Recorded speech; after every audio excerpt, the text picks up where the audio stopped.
phénomène de la sieste au travail, c'est quand même quelque chose qui n'est pas tellement développé aujourd'hui dans les pays européens. Aujourd'hui, ça commence à se développer, en particulier en France, où on a des gros groupes type Orange, Renault, Google, qui commencent à déployer. Et puis, c'est clairement aujourd'hui un facteur d'attractivité pour les salariés, puisque les entreprises qui proposent ce type de service, si on peut appeler ça comme ça, en fait, c'est un peu montre d'une considération de la qualité de vie au travail. La NASA a réalisé auprès de ses pilotes une étude pour voir quel était l'impact de la sieste sur ces pilotes. Ils se sont rendus compte qu'il y avait 34% d'amélioration de performance pour les pilotes qui faisaient la sieste par rapport à ceux qui ne la faisaient pas, et 54% de l'amélioration de la vigilance. Un salarié vigilant, c'est un salarié qui a moins de risques d'accident de travail. La conclusion principale, c'est que la sieste au travail a des vraies vertus préventives et curatives sur la santé des salariés. Alors ça se traduit par la lutte contre le stress, une aide à la prévention des maladies socio-professionnelles comme la tension par exemple. Ça contribue à la qualité de la mémoire. Donc ce qui est important à prendre en compte quand on met en place la sieste sur le lieu du travail, c'est que si c'est mal utilisé, ça peut présenter quand même des risques.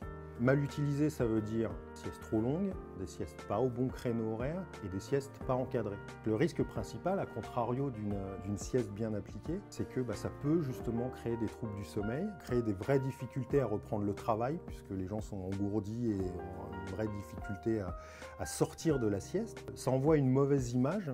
Quelqu'un qui va faire une sieste trop longtemps, en règle générale, c'est pas forcément bien vu ni par la hiérarchie ni par ses collègues.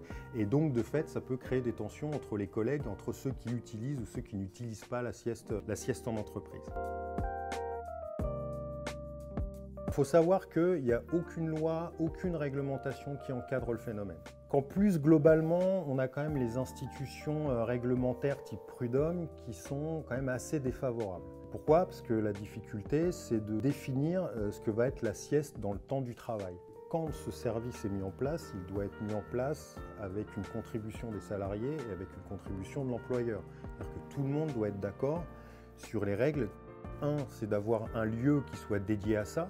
Alors quand on dit dédié à ça, ça veut dire que ce n'est pas un lieu de pause, c'est véritablement un lieu de sieste. On ne mélange pas les gens qui font une pause et les gens qui font la sieste.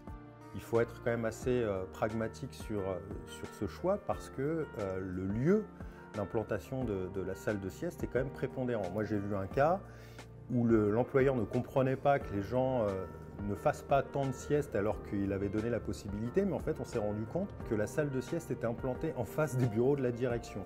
Donc autant dire que ce n'était pas tout à fait un bon choix. Et à partir du moment où on a changé cet emplacement, en fait on a eu une attractivité beaucoup plus importante et une utilisation de la salle de sieste beaucoup plus importante avec les mêmes populations. Aujourd'hui, quand on nous demande à nous, conseils, de réfléchir à l'implantation d'une salle de sieste dans l'entreprise, en fait, on a un vrai rôle de pédagogie pour expliquer aux gens comment ça doit se passer, parce que la sieste, même s'il commence à devenir un peu à la mode, c'est pas un vœu pieux. C'est extrêmement important de fixer un cadre aux choses pour que ce soit un service et un avantage salarié qui soit clair et qui soit conséquent.